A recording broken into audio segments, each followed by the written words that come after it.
For 160 years, Culver-Stockton College has provided its students an educational advantage. Nearly 1,000 students benefit from the 12-3 semester, travel studies, research, and full-time internships. Join a network of people who care about you because you are now a Wildcat. CSC is giving me leadership skills. CSC gave me confidence. CSC gave me the love of my life.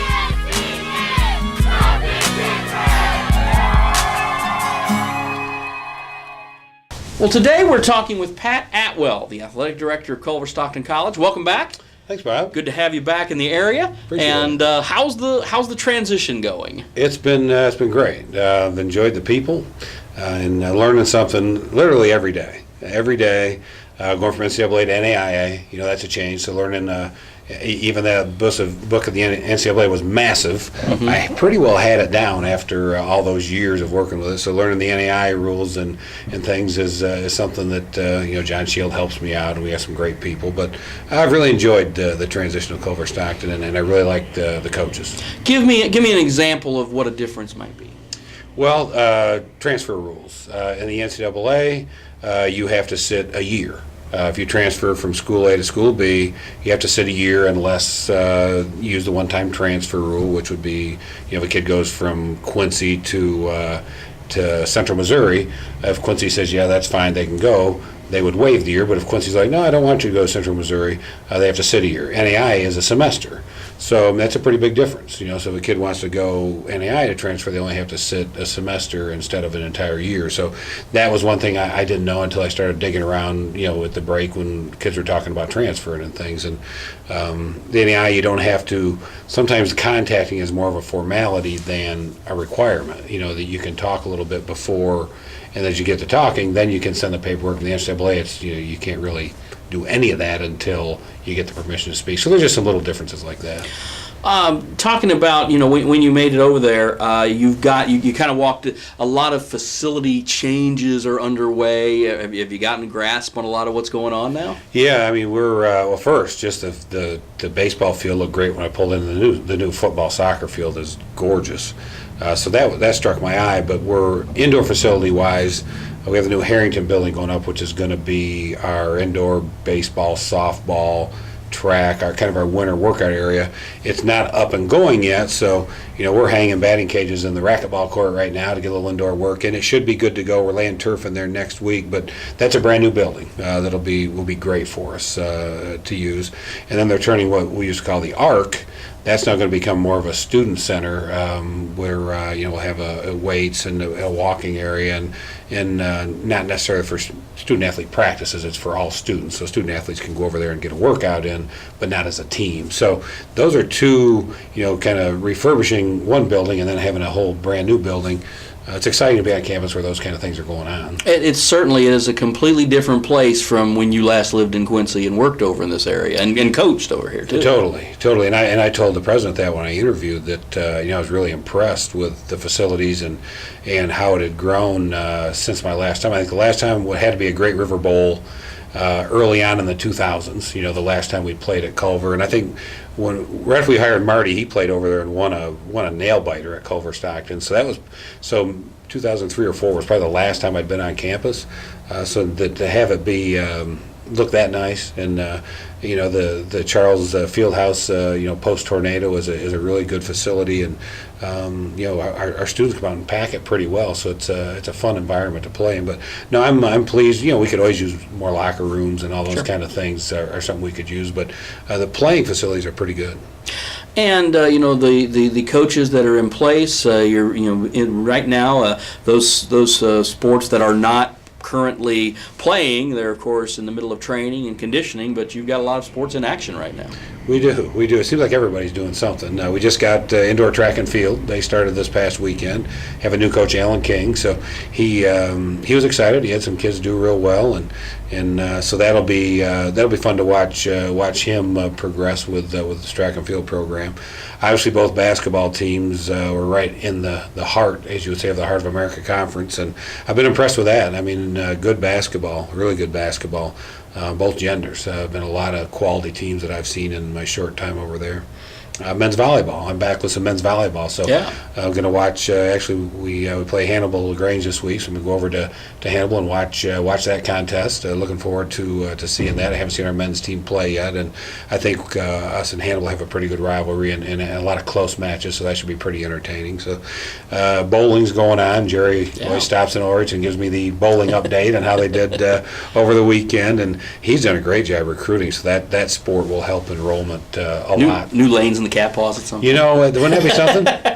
We are looking. I did find that, do we have the lanes over in Canton? I drove by those Right. the other day and things. So it would be great to have some on campus, along campus bowling facility, to go get a lunch break and get a couple games in over lunch, and things, and have a burger and bowl a little bit. So and it'd be smoke free on campus, so you wouldn't have to worry about inhaling any smoke while you were bowling. But yeah, those it's been fun to learn those things, and of course coming off a really good fall where we had some outstanding achievements this fall. It's been enjoyable.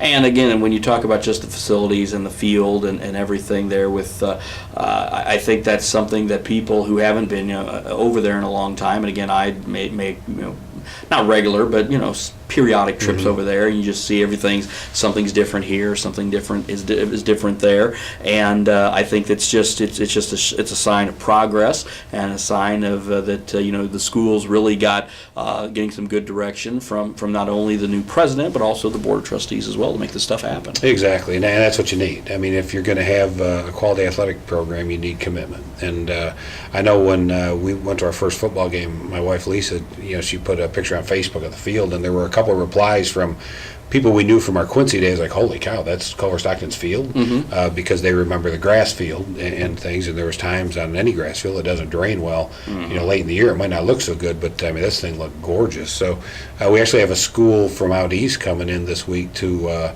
look at our field, and because they're thinking about putting a field in with the same company. So they're flying out to look at our field and see what they think about our field and our surface and things. So yeah, I think you do need that commitment from the board. You need that commitment from the administration of your school, and with the amount of student athletes we have, it's good that we make that commitment, because that's how you keep your coaches. Speaking of that, what was your message when you started and you sat each coach in each sport down to have your initial "Hi, I'm Pat Atwell" interview? What did you try to convey to them? I think that I want to know what they need, and of course but I did tell them, I said, when you're telling me what you need, I want a list of positives as well. Right. So when we meet, I need these 7 things, and you're not telling me one good thing. Right. So bring me your list of positives along with your needs, which was good. It was good for them sometimes to go through that exercise to, like, hey, this, and this is really good, but I could use this. So it's really that we want to know. We want to make sure that we can pay the coaches a competitive rate, because that keeps them there, and you can give them a chance to win. And if you can win in the Heart of America Conference, much like Quincy in the Great Lakes Valley, if you can win in the Great Lakes Valley, you're going to be competitive nationally. Sure. If you can win in the Heart of America, you're going to be competitive nationally, because it's a really good league. So what can we do to make you competitive in our league, which would then make you competitive on a national level? And those are the things we were talking about. Is it facilities? Is it scholarship money? Is it coaching staff? Need another GA or another assistant coach. Then I just take those lists to the president, to our administration, and talk about what we can do and what we can't do. Greg did a really good job hiring quality coaches. I mean, there's some very, very good coaches on our staff over there, which makes it nice for me, in my chair. So have you, because I know whenever, you come into a new place and you I don't know what that period is, if it's 60, 90, 120 days, you do an initial assessment then and say, okay, here's where we are and here's where I'd like us to be. Are you in the process of doing that, or is that done already? That's the process, and that's where, and you can see some needs, like when we would love to have lights on our football soccer field. You'd like to have the ability to play a night football game if you ever wanted. You'd love to have the soccer team would have to play at 1 o'clock on a Friday. That's not ideal from an academic standpoint. So, a night soccer Friday night, those are great. I mean, those get great crowds of students, fill it up, and so when you look around, that's something we need. And we don't have lights on the baseball field or softball field either. So there's things you can see right away that, and they're not small ticket items either. Right. So that's something where from a fundraising standpoint, you need to find people interested and things. But yeah, we're in that period now of assessing and what do we need, and if we talk about adding more sports, well, if if we add more sports, it's not just that simple. What do we have to add another trainer?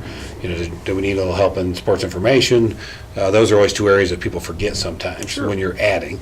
What's the locker room space look like, and those kind of things. So it's easy sometimes to think, hey, we could add a sport and get 40 or 50 new kids, but what's that do for all the other areas that would have an impact if you add 40 or 50 new kids to your campus?